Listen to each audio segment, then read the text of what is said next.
Hello friends, very good evening to all. मैं सोनाली सिंह एक बार फिर से आप सभी का स्वागत करती हूं अपने यूट्यूब चैनल बीएड टॉपर्स पर। और आज की इस वीडियो में आपको मैं करवाने वाली हूं वाइवा के इम्पॉर्टेंट क्वेश्चन फाइल नंबर 2 के, जिसका नाम है क्रिटिकल अंडरस्टैंडिंग ऑफ आईसीटी।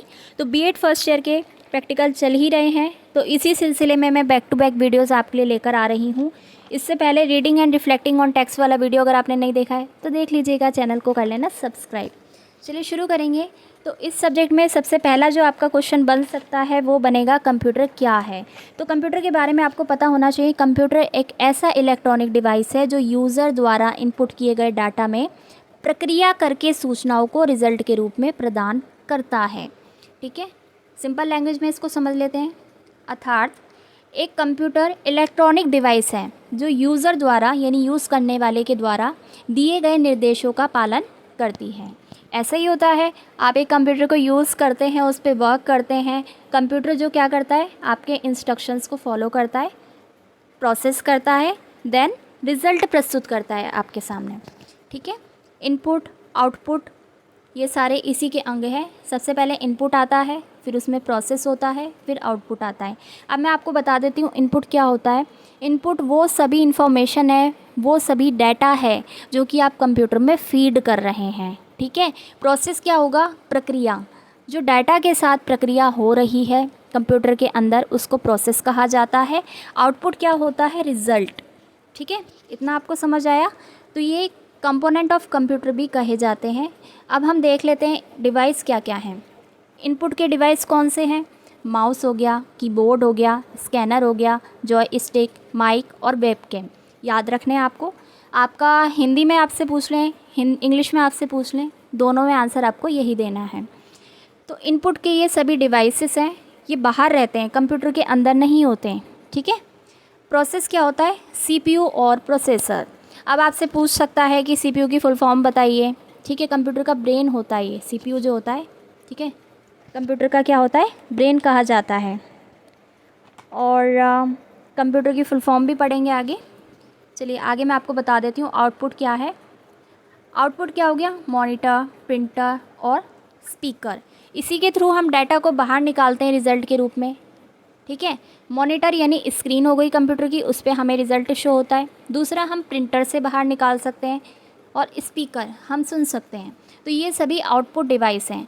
तो इसको देख लीजिएगा, इनपुट डिवाइस में फ़र्क है थोड़ा सा। इनपुट डिवाइस में आ जाएगा आपका mouse, keyboard, scanner, joystick, mike और वेबकैम। प्रोसेस में आपका आ जाएगा सीपीयू या फिर प्रोसेसर। ठीक है, और आउटपुट में आपका आएगा जो आपको रिज़ल्ट दे रहा है, चाहे वो लिखित फॉर्म में है, चाहे वो वॉइस की फॉर्म में है।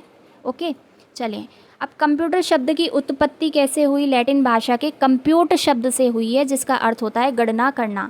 कंप्यूटर को हिंदी में संगणक कहते हैं। कंप्यूटर एक ऐसा इलेक्ट्रॉनिक डिवाइस है जो यूज़र से डाटा और निर्देशों के रूप में इनपुट प्राप्त करता है। चलिए कंप्यूटर की फुल फॉर्म अब हम देख लेते हैं। कॉमनली, ओ फॉर हो जाएगा ऑपरेटेड। ठीक है, ये गलत है, इसको हटा देंगे यहाँ से। Commonly operated machine, P for particularly, you for used in, T technical, E educational, research. I repeat, commonly operated machine particularly used in technical, educational, research. ठीक है, याद कर लेंगे इसको। अब हार्डवेयर और सॉफ्टवेयर में क्या अंतर होता है समझते चलेंगे। तो बेसिक लैंग्वेज में आपको बता देती हूँ। हार्डवेयर क्या होता है, जो कंप्यूटर से बाहर होता है, ठीक है, वो हार्डवेयर कहलाता है। ये कंप्यूटर का वह भाग होता है जिसको हम छू सकते हैं क्योंकि वो बाहर है, जैसे कि माउस, कीबोर्ड। और सॉफ्टवेयर क्या होता है, यह कंप्यूटर का वह भाग है जिसे कि हम छू नहीं सकते, जैसे कि एमएस ऑफिस। ये एप्लीकेशंस होती हैं जो कि कंप्यूटर के अंदर वर्क करती हैं। विंडो या फिर बाकी सभी जितनी भी एप्लीकेशन है वो सभी क्या है, सॉफ्टवेयर का हिस्सा हैं। ठीक है, वो कोई ऑब्जेक्ट नहीं है जिसको हम टच कर सकते हैं। जिसे हम छू सकते हैं वो हो गया आपका हार्डवेयर, और जिसे हम नहीं छू सकते उसको हम कहेंगे सॉफ्टवेयर। अगर इन्फॉर्मेशन क्लियर हो रही हो तो वीडियो को लाइक शेयर अभी से कर देंगे, और अगले वाइवा के क्वेश्चन के लिए, सभी इंपॉर्टेंट क्वेश्चंस के लिए चैनल को सब्सक्राइब कर लेंगे। चलिए आगे बढ़ते हैं। Classification of computer, mini computer किसे कहा जाता है। अब आपसे पूछ ले एग्जामिनर, मिनी कंप्यूटर के बारे में क्या जानते हैं आप।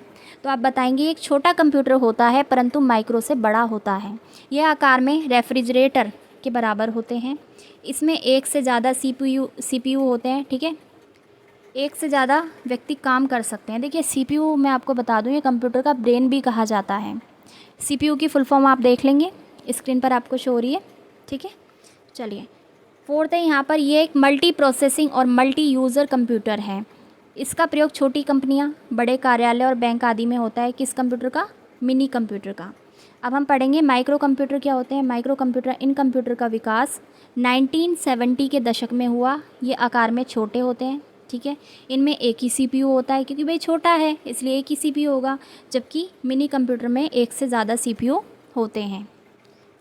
और माइक्रो कंप्यूटर में माइक्रो प्रोसेसर का प्रयोग किया जाता है। इन कंप्यूटर को PC कहते हैं, यानी कि जो पर्सनल कंप्यूटर होता है आपका, वो आपका माइक्रो कंप्यूटर होता है। तो ये फ़र्क है मिनी कंप्यूटर में। ये बड़े कार्यालयों और कंपनियों, बैंक आदि में इस्तेमाल होता है मिनी कंप्यूटर, जबकि माइक्रो कंप्यूटर पर्सनल यूज़ के लिए प्रयोग में लाया जाता है। मेन फोर्स कंप्यूटर किसे कहते हैं? यह कंप्यूटर मिनी कंप्यूटर से बड़े होते हैं और सुप्रीम कंप्यूटर से छोटे होते हैं, सुपर कंप्यूटर से, ठीक है। आई रिपीट, जो मेन फ्रेम कंप्यूटर होते हैं वो मिनी कंप्यूटर से तो बड़ा होगा और सुपर कंप्यूटर से छोटा होगा। इस तरह के कंप्यूटर पर एक ही समय में 256 से ज़्यादा यूज़र काम कर सकते हैं।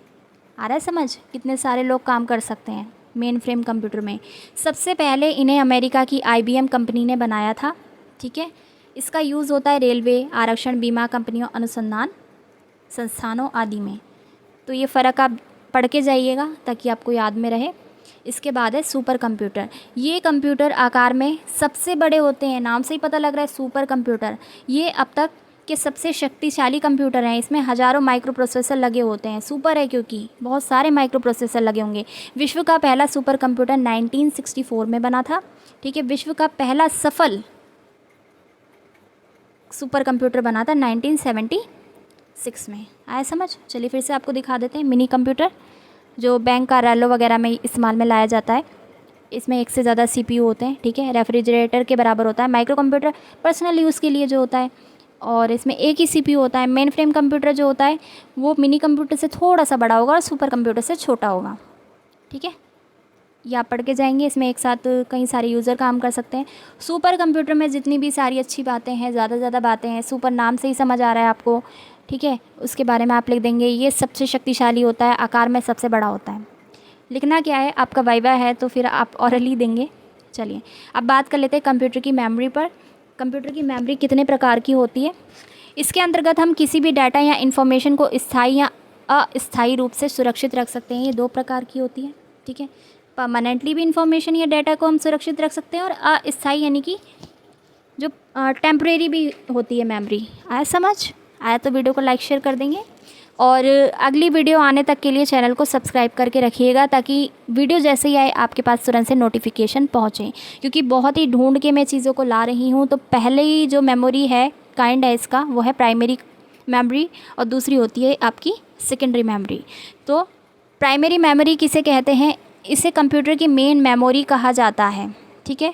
ये CPU के द्वारा डायरेक्ट एक्सेस की जा सकती है। इसे इंटरनल मेमोरी भी कहते हैं। इसमें कंप्यूटर स्विच ऑफ होने पर डाटा लॉस्ट हो जाता है।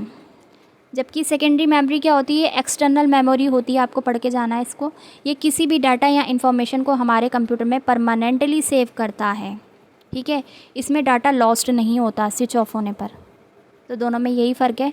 और प्राइमरी मेमोरी को हम दो हिस्सों में बांट सकते हैं, रैम एंड रोम, जैसे कि आप यहाँ पर देख पा रहे हैं। ये हो गया आपका रैम और रोम, ठीक है। रैम क्या है? ये वॉलेटाइल है, ये नॉन वॉलेटाइल है। ये एक्सपेंसिव है क्या? रैम रैंडम एक्सेस मेमोरी और रीड ओनली मेमोरी। इसकी फुल फॉर्म बता रही हूँ मैं, रैंडम एक्सेस मेमोरी। रोम हो जाएगा रीड ओनली मेमोरी, ठीक है। तो रैम क्या है? वॉलेटाइल है, एक्सपेंसिव है, फास्ट मेमोरी भी है, और इसमें सेव्ड डाटा को CPU में इजीली एक्सेस कर लेता है। जबकि रोम क्या है? नॉन वॉलेटाइल है, यह चीप होता है, ये स्लोअर होता है रैम से, और CPU डाटा बिना रैम में लाए एक्सेस नहीं कर पाता, ठीक है। तो ये फ़र्क है दोनों में, आया समझ? और सेकेंडरी मेमोरी के आप थोड़े से यहाँ पर वो भी देख लीजिए example. USB, CD, DVD, hard disk, drives, ठीक है। ये सारी चीज़ें हैं इसमें। फिर से दिखा रही हूँ मैं, पूछेगा ज़रूर आपसे ही प्राइमरी मेमोरी के बारे में या फिर सेकेंडरी मेमोरी के बारे में। तो नोट्स हैं, बहुत ही बेहतरीन है। चलिए अब हम बात कर लेते हैं टाइप्स ऑफ नेटवर्क की, कि नेटवर्क कितने प्रकार के होते हैं। तो सबसे पहले कंप्यूटर नेटवर्क है क्या, ये आपको पता होना चाहिए। A group of computers which are connected to each other for the purpose of sharing their resources is called computer network. ये एक प्रकार का ऐसा ग्रुप है, ठीक है, जिसमें कि इंफॉर्मेशन को एक दूसरे में बांटे जाने का प्रयास किया जाता है। और टाइप ऑफ नेटवर्क देख लेते हैं। सबसे पहले हो गया आपका पैन। पैन क्या है? Personal area network. इसकी रेंज होती है 0 से 10 m, ठीक है, 10 मीटर, m मतलब मीटर। लैन की फुल फॉर्म होती है लोकल एरिया नेटवर्क, ठीक है, इसकी रेंज होती है 0 से 150 मीटर। इसका इस्तेमाल किया जाता है ऑफिसेस में, बिल्डिंग में। इसके बाद है यहाँ पर मैन की फुल फॉर्म है मेट्रोपॉलिटन एरिया नेटवर्क, यानी कि ये ज़्यादा इसकी रेंज होगी क्योंकि ये बहुत सारे मेट्रोपॉलिटन एरिया को कवर कर रहा है, तो इसकी रेंज हो जाएगी 50 किलोमीटर तक। आ रहा है समझ? ये फ़र्क है इसमें। पैन होगी पर्सनल, जैसे कि आपका वाईफाई लगा है तो वो आपके first floor, second floor, third floor तक ही कहीं ना कहीं वो कनेक्ट कर पाएगा 10 मीटर तक की दूरी के एरिया को, जबकि लोकल इससे थोड़ा सा बड़ा है, ठीक है। मेट्रोपॉलिटन एरिया नेटवर्क उससे थोड़ा और ज़्यादा बड़ा है। यहाँ पे देखेंगे हम मेट्रोपॉलिटन एरिया नेटवर्क में क्या क्या चीज़ें आ जाएंगी। स्कूल का लैन आ जाएगा, कॉलेज का लैन आ जाएगा, फैक्ट्री का लैन आ जाएगा और हॉस्पिटल का लैन आ जाएगा। लैन क्या था? Local area network. तो इसकी रेंज सबसे ज़्यादा होती है 50 किलोमीटर, ठीक है। इसके बाद है यहाँ पर वाइड एरिया नेटवर्क, यानी कि वैन। Collection of LAN and MAN, दोनों का जो कॉम्बिनेशन होता है, कलेक्शन होता है, वो कहलाता है वैन। इसकी रेंज कोई डिसाइडेड नहीं है, फिक्स नहीं होती। आया समझ? तो ये था आपका क्रिटिकल अंडरस्टैंडिंग ऑफ आईसीटी के कुछ इंपॉर्टेंट क्वेश्चन जो मैंने आपके साथ डिस्कस करने का प्रयास किया है। औरों को भी शेयर कीजिए, ठीक है, क्योंकि इतना टाइम आपके पास नहीं है कि आप फाइल को रीड करेंगे डिटेल में। मैं वही आपको बता रही हूँ जो बार बार पूछे गए थे पिछले साल या उससे पिछले साल वाइबा के क्वेश्चन। तो बहुत ही एक्सपीरियंस के साथ मैं चीज़ों को आपके लिए शेयर करती हूँ, वैसे ही नहीं करती। वीडियो अगर पसंद आई हो तो लाइक शेयर कर देना, चैनल को कर लेना सब्सक्राइब। मैं सोनाली सिंह मिलती हूँ नेक्स्ट वीडियो में, तब तक अपना ख्याल रखिए। Thanks for watching. और इसके अलावा हमारे दूसरे चैनल एसएससी स्टडी को भी सब्सक्राइब कर लेना।